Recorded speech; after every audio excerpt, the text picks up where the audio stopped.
우리에게 하나님께서 생명을 주신 것은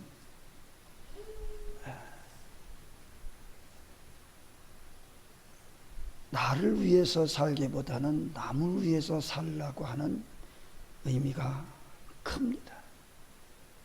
예수님이 이 세상에 오셔서 우리에게 본을 보여주신 것도 그런 의도가 깊게 깔려 있습니다.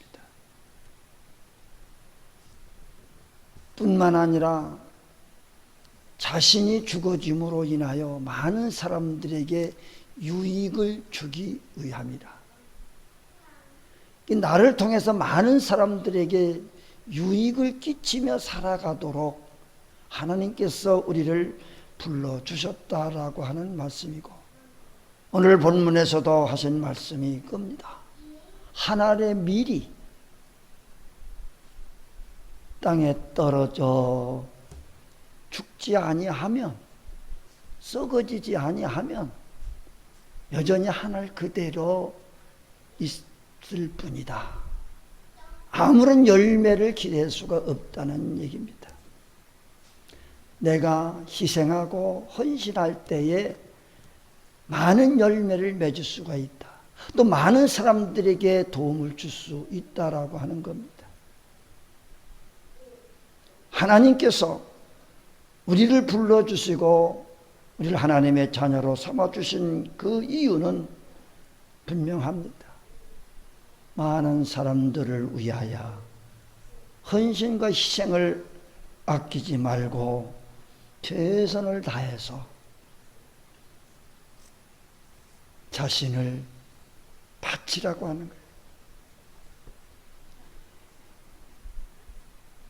한 알의 밀이 땅에 떨어져 죽지 아니하면, 또는 썩어지지 아니하면 한 알 그대로 있다. 많은 사람들이 주어진 자기의 건강, 또 주어진 자기에게 주어진 물질들, 이런 것들을 정말로 나보다 못하고 어려운 지경에 있는 자들을 위해서 그 물질이 쓰여지고 자기의 건강함으로 남을 도울 때 하나님의 놀라운 기적 같은 일들이 일어난다는 사실은 증명되어진 것들입니다. 교회 역사상 지금까지 쭉 내려오는 것들을 보면은 그렇게 헌신과 희생을 아끼지 아니하는 그런 자들, 많은 사람들을 위해서 자신이 죽어지고 자신을 내려놓고 남을 돕고 위해서 살아가는 많은 사람들, 그런 사람들 치고 불행하다고 생각하며 사는 사람들이 없습니다. 너무 행복하다. 남을 위해서 뭔가 했다고 하는 그 자부심, 그 기쁨, 남에게 내가 도와줄 수 있었다고 하는 것, 어려운 자들을 위해서 내가 물질로 도와줬다고 하는 것, 이런 것들은 가히 본인이 아니고는 그 기쁨과 행복을 느낄 수가 없다고 하는 겁니다. 일평생 그저 휴지 박스 주워서 그렇게 모은 돈을 남을 위해서 기부하고 남을 위해서 사는 모습을 보면, 그들이 왜 돈 욕심이 없겠고 자기들도 잘 먹고 잘 입고 잘 살고 싶은 마음이 왜 없겠습니까?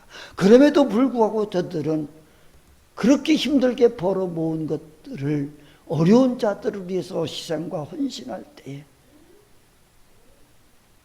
그 많은 사람들이 큰 도움을 줬을 뿐만 아니라 자기는 큰 기쁨과 행복이 있다라고 하는 겁니다.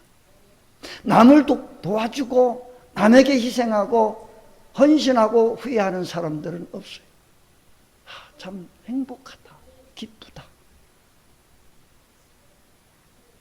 내가 비록 고생은 했을지라도 그것으로 남에게 유익함을 줬다고 하는 것은 자기가 고생한 것 그 이상의 행복함을 느낄 수 있다라고 하는 겁니다. 예수님이 말씀하셨어요. 내가 당하는 이 모든 고난, 장차 받을 하나님의 영광을 비교하면 아무것도 아니다. 주님을 위해서 우리가 살아간다라고 하는 것, 주님을 위해서 주의 이름으로 많은 사람들에게 베풀고 그들을 도와주고 봉사하며 헌신하며 살아가는 것, 장차 우리가 받을 그 상급과 비교하면 아무것도 아니라라고 하는 것이죠. 자신이 죽어져야 많은 열매를 맺을 수 있다라고 하는 것입니다. 오늘 본문의 핵심은 바로 자기 희생이에요. 유대인의 최고 명절인 유월절을 맞이해서 예루살렘으로 들어오신다라고 하는 소문이 났어요. 최고 명절인 유월절을 맞이하여 예루살렘으로 들어온다고 하니까 많은 사람들이 그 예수님을 보고자 했습니다. 때마침 유월절 예배에 참석하러 왔던 헬라인들까지도 이럴 때 예수님을 미리 아련해 두고 뵙는 것이 얼마나 좋을까. 그래서 예수님을 만나려고 했던 그분들, 그래서 헬라인들이 같은 고향 출신이 빌립을 찾아가서 우리에게도 한번 예수님을 아련시켜 달라고 부탁을 합니다. 본문 20절, 21절에서 보면 그렇게 말씀합니다.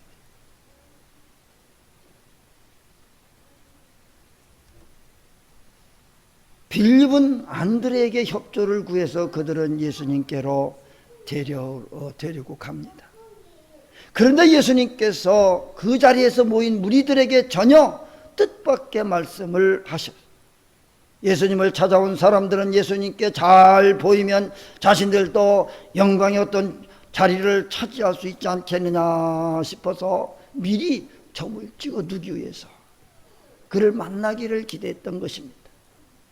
그런 기대감을 가지고 있었을 텐데 이런 그들에게 예수님이 그들의 기대와 전혀 맞지 않는 그런 말씀을 했어요. 이런 관점에서 오늘 예수님이 들고 있는 소박한 예가 바로 미랄이라고 하는 거예요. 많은 예를 들을 수 있었겠지만 예수님은 미랄에 대한 예를 들으면서 말씀을 하셨어요. 뭐라고 하셨어요? 자기를 죽일 줄 아는 사람이 열매를 맺게 된다. 즉 자기를 희생하는 자가 열매를 맺게 된다. 자기를 희생할 줄 아는 자가 많은 것을 얻을 수 있고 행복해질 수 있다라고 하는 겁니다. 예수님의 설교는 언제나 쉽고 간단하면서도 그 의미가 너무 깊습니다. 하늘에 미리 많은 열매를 내기 위해서는 먼저 죽어야 된다라고 하는 거죠. 미랄뿐이겠습니까? 모든 씨앗이 다 그렇습니다. 모든 씨앗이 자기가 죽어야 그 다음에 많은 열매를 맺을 수가 있고 꽃나무는 꽃을 피울 수가 있어요. 자기가 죽어지지 않고는 아무리 아름다운 꽃도 아름답게 꽃을 피워낼 수가 없습니다. 자기가 죽어야 거기에서 싹이 나고 아름다운 꽃을 피울 수가 있어요. 오직 죽음을 거쳐야만 생명으로 싹틀 수 있고 죽는 날이 곧 많은 열매를 맺을 수 있는 그런 날이 된다라고 하는 것을 교훈하고 있습니다. 그래서 예수님은 이러한 사실을 심주어 진지하게 강조하고 있어요. 내가 진실로 진실로 너희에게 이르노니, 아주 강조하는 말씀. 진실로 진실로 두 번을 강조. 한 알의 밀이 땅에 떨어져 죽지 아니하면 한 알 그대로 있고 죽으면 많은 열매를 맺느니라. 이 말을 한자로 표현한다면 이런 말이 있어요. 일사다생 일손다득이라. 일사다생 일손다득. 이게 뭐예요? 말하자면 너 한 사람 죽으면 많은 사람이 살고, 너 한 사람 손해를 보면, 너 한 사람이 손해를 보면 여러 사람들이 득을 볼 수 있다. 아멘. 그거예요. 내가 좀 희생하고 헌신하면, 내가 좀 손해를 보면 다른 사람들에게 유익함을 줄 수 있다라고 하는 거예요. 득을 끼칠 수 있다. 우리가 교회 생활 하다 보면은 자기 주장이 강해서 자기 주장을 관철시키려고 하는 그런 때가 많이 있습니다. 어떤 모임의 회의에도 마찬가지로 그래요. 거기에서 특별하게 자기 주장을 내세우고 관철시키려고 하는 그런 사람들이 언제든지 있습니다. 이 자기 주장이 강하다 보니까 자기 주장대로 해야 직성이 풀리는 그런 사람들이 있어요. 이런 사람들이 교회에서 회의를 하다 보면 그런 사람 한 사람 때문에 5분 10분이면 회의가 끝날 것이 1시간을 끌어냅니다. 1시간이 걸려요. 자기 주장이 관철될 때까지 계속해서 이 일을 제기하고 문제를 만듭니다. 이거는 교회에서든 사회에서든 어느 단체에서든 다 마찬가지예요. 자기 주장이 강한 사람이 언제든지 그 모임에 있어요. 이 사회에서도 그렇습니다. 동네에서도 그렇습니다. 그런 사람들이 꼭 있어요. 자기 주장대로 자기 생각이 관철되어야만 직성이 풀리는 사람들. 그러므로 자아가 강한 사람일수록 잃는 것도 많고 상처도 많다는 것을 기억해야 됩니다. 반면에 자기를 죽일 줄 아는 사람은 그 곁에 사람이 모이게끔 되어 있어요. 남의 얘기를 존중하고 겸손하고 온유한 사람들은, 그런 사람들은 주변에 사람이 있어요. 그런 사람들에게는 사람이 있어요. 그러나 자기 주장이 강한, 이런 자기 주장만 어필하려고 하는 그런 사람 옆에는 사람이 자꾸 떠나갑니다. 붙으려고 하지 않습니다. 그러므로 자신을 죽일 때 인생이 풍요로워진다는 것을 말해요. 자신을 죽이는 교인이 많아질 때 교회가 또한 부흥하게 되는 거예요. 그래서 인생은 살기 나름이라, 그런 말도 있어요. 자기 살기 나름. 자기가 어떻게 행동하느냐, 어떻게 생각하느냐. 우리가 신앙생활, 교회생활 하다 보면, 또 사회생활도 하다 보면, 직장에서든 자기 목소리가 높아지고 자기 주장이 강할 때가 있어요. 그렇게 되면 많은 문제가 야기됩니다. 그러나 참고 양보하고 내가 죽어지면 편안해집니다. 그 모임 자체가 편안해지고, 교회가 편안해지고, 가정이 편안해집니다. 그러나 자기의 주장을 내세워서 끝까지 관철시키고 자기가 이기려고 하면 결국은 불화가 생기는 거예요. 문제가 생겨요. 그렇기 때문에 교회도 어려워지고 가정도 파괴되어지고 사회도 자기 몸의 단체에도 문제가 생깁니다. 내가 죽어지고 양보하고 희생하고 헌신하면 좋은 열매가 맺어질 것이고 또 좋은 길이 열려질 것인데 그것을 내가 내 자신이 망쳐놓는 거예요. 내가 희생하고 헌신하지 않기 때문에 내 목소리가 커지면 커질수록 문제는 커지는 거예요. 그래서 예수님은 우리에게 교훈하고 말씀합니다. 자기를 희생하는 자가 영원한 기념이 된다.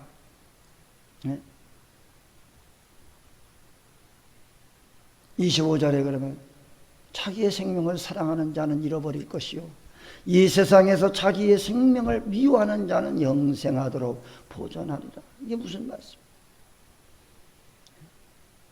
자기의 생명을 사랑하는 자, 다시 말하면 나만 살고자 하고 나만 위해서 고집을 부리고 강한 내 주장만 앞세우고 내가 아니면 모든 것들이 안 되는 것처럼 주장하고 따지다 보면 그런 사람들에게는 길이 없어요. 방법이 없어요. 그런 사람들은 결국에 나중에 가서는 외톨이가 되어지고 맙니다. 그 누구도 그를 거들떠보지도 않습니다.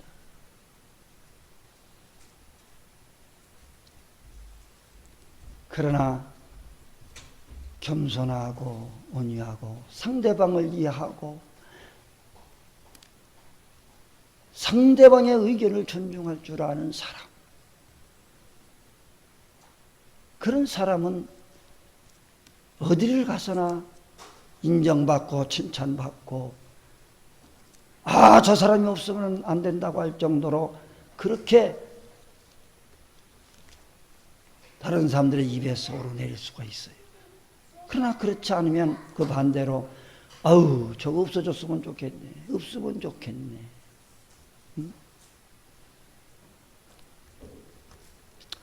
자기의 희생과 헌신, 겸손함이 없으면 어디를 가든지 간에 그 사람은 대우를 받을 수가 없어요. 자신을 희생할 줄 아는 사람이 하나님 앞에서도 영원히 기념이 된다는 겁니다. 예수님은 자신의 삶을 통하여 우리에게 참된 희생의 삶이 무엇인지를 몸소 가르쳐 주셨어요. 우리를 위해서 자신을 완전히 바치셨어요. 십자가 위에서 물과 피를 다 쏟으시면서까지 어떻게 살아가는 것이 옳은 건지 그걸 보여주셨어요. 예수님 하는 사람 한 분이 죽어짐으로 인하여 그로 인해서 많은 사람들이 구원함을 받을 수 있는 길이 열려져 있어요. 그래서 누구든지 저를 믿으면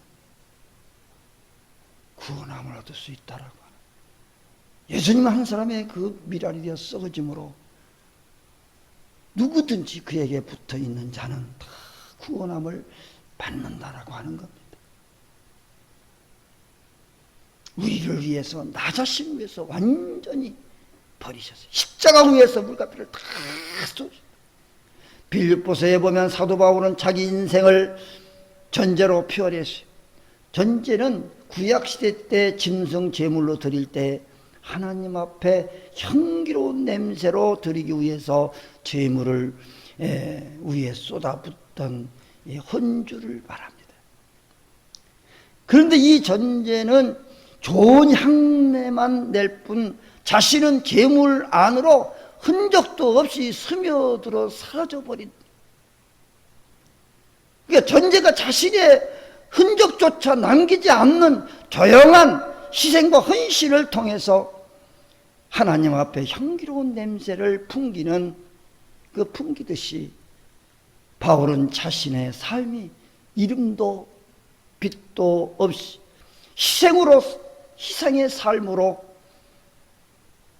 사그러져지는 것에 대하여 오히려 기쁜 심정을 가지고 있었습니다. 사람은 누구나 오래 살기 위해서 몸부림치는 것은 너나 할 것 없이 당연합니다.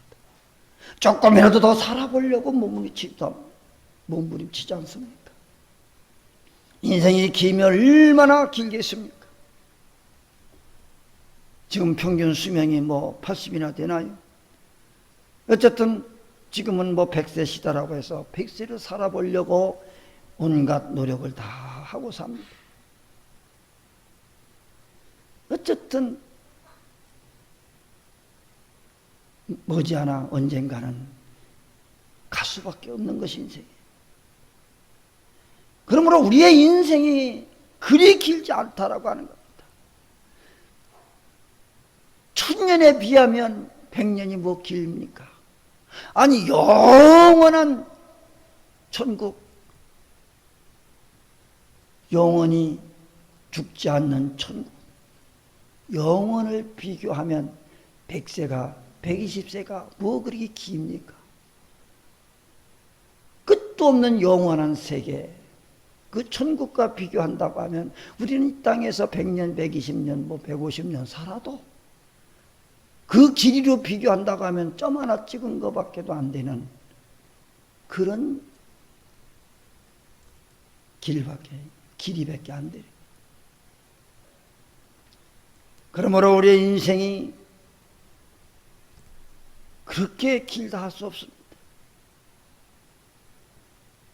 다른 사람은 일찍 죽을지 몰라도 나는 오래 살 거야 하며 장담하는 사람도 많습니다.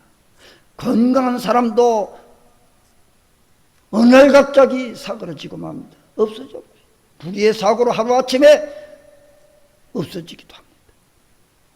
우리는 이 짧은 인생을 살면서 주님처럼 희생하며 헌신하며 하늘의 미랄이 되어 썩어짐으로 나는 손해를 보고 나는 죽었다 칠지라도 남에게 유익함을 주고 덕을 입히는 유익하게 하는 삶을 살아가는 것, 이것이 우리에게 주시는 교훈입니다.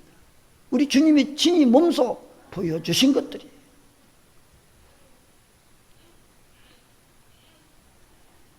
그래서 우리는 모두 예수님처럼 살기를 원합니다.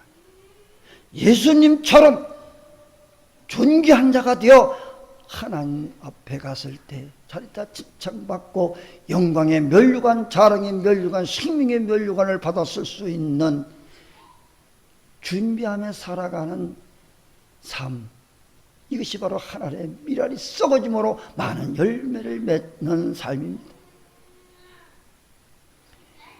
자신의 명예와 영광만을 추구하며 큰 기대감을 가지고 예루살렘에 운집한 큰 무리들은 예수님은 청천벽력 같은 말씀을 압도하시다가 26절에 와서는 이렇게 말씀합니다. 사람이 나를 섬기려면 나를 따르라. 나 있는 곳에 나를 섬기는 자도 거기 있으리니 사람이 나를 섬기면 내 아버지께서 그를 귀히 여기시리라. 이건 굉장히 적극적이고 희망적인 말씀으로 끝을 맺습니다.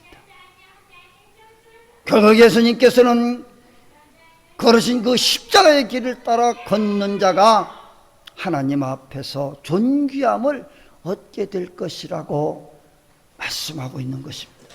하나님이 어떤 자를 좋아하시겠습니까? 섬기는 자를 좋아하십니다. 하나님만 좋아하는 사람이 아니라 내 이웃을, 내 형제 자매를 섬기는 자, 그런 자들을 좋아하셔요. 하나님도 섬기는 자를 귀하게 보시기 때문에 그렇습니다. 교회 안에서 목사님을 비롯해서 모든 성도들, 형제 자매들을 섬기는 자를 귀히 여기신다는 겁니다. 오늘 우리는 얼마나 섬기기를 즐거워하고 있습니까? 또 얼마나 열심히 섬기려고 애를 쓰고 있습니까? 남에게 섬김을 받으려고 하지 말고 남을 섬기려고 하는 그런 마음, 남을 위해서 헌신과 희생을 하고 좀 손해보더라도 예수님처럼 바울처럼 그렇게 살아보려고 애를 쓸 때 그러한 자들을 예수님은 귀히 여기신다 했습니다.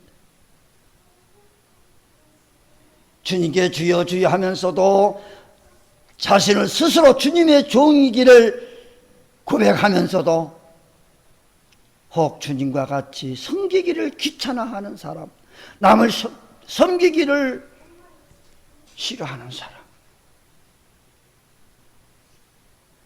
남을 위해서는 조금도 무언가를 희생하고 헌신하려고 하지 않는 사람, 오직 자기 이익만 위해서 살아가는 그런 사람, 하나님이 그런 자들을 기뻐하지 않는다 했습니다. 그런 자를 귀히 여기지 않나 했습니다.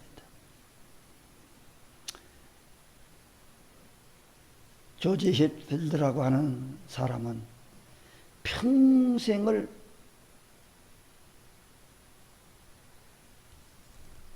이런 기도를 했다고 합니다.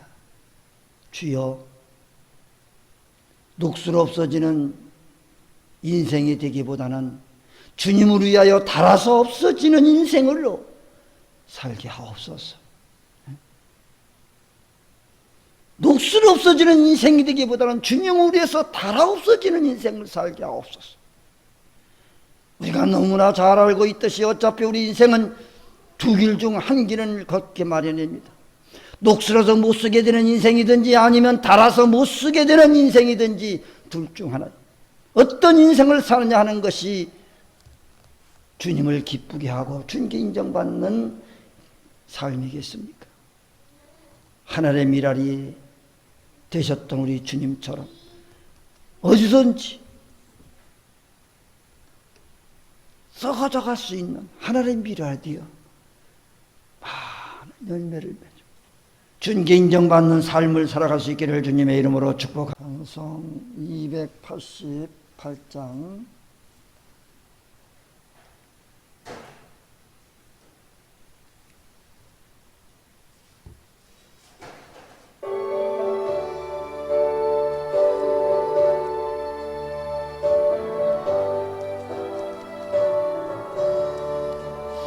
예수는 나의 구주 삼고 성령과 배로서 거듭나니 이 세상에서 내 영혼을 당신의 영광 누리도다. 이곳이 나의 간증이요 이것이 나의 찬송이세. 나 사는 동안 끊임없이 구주를 찬송하리로다.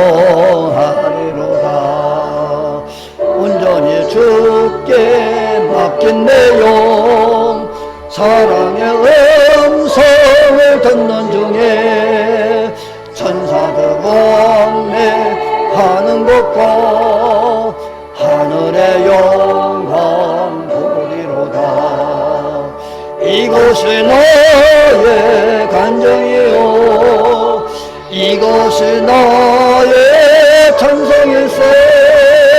나 사는 동안 끊임없이 그를 찬송하리로다.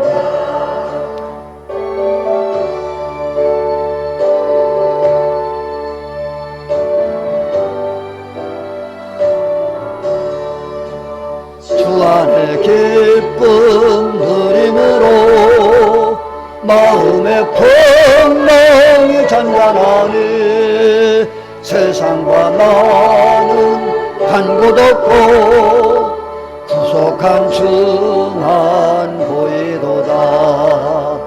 이것이 나의 간증이요 이것이 나의 찬송일세.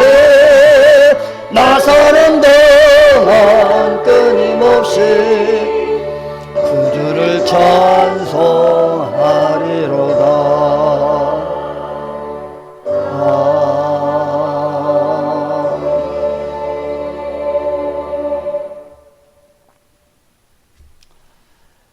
이제는 교회 머리 되시는 우리 주 예수 그리스도의 은혜와 죄와 사망의 법에서 우리를 구원하시려고 독생성자 예수 그리스도를 우리에게 주신 하나님 아버지의 만극하신 사랑하심과 세상 끝날까지 내가 너희와 항상 함께하며 약속하신 성령님의 감동 감화 내 지역에서 교통 의로 축복 충만하심이 오늘 하나님 말씀 듣고 이제 많은 열매를 맺기 위하여 내가 희생하고 헌신하며 썩어짐으로 많은 사람들에게 유익함을 주고 많은 사람들에게 생명의 복음을 증가하고 전하는 삶을 살고자 결심하는 성도들 위해 저들의 가정 위에 자녀들이 하시는 사업과 직장과 교회 위에 이 나라 이 민족 위에 이제로부터 영원 무궁토록 주님의 은혜와 평강이 있을지어다.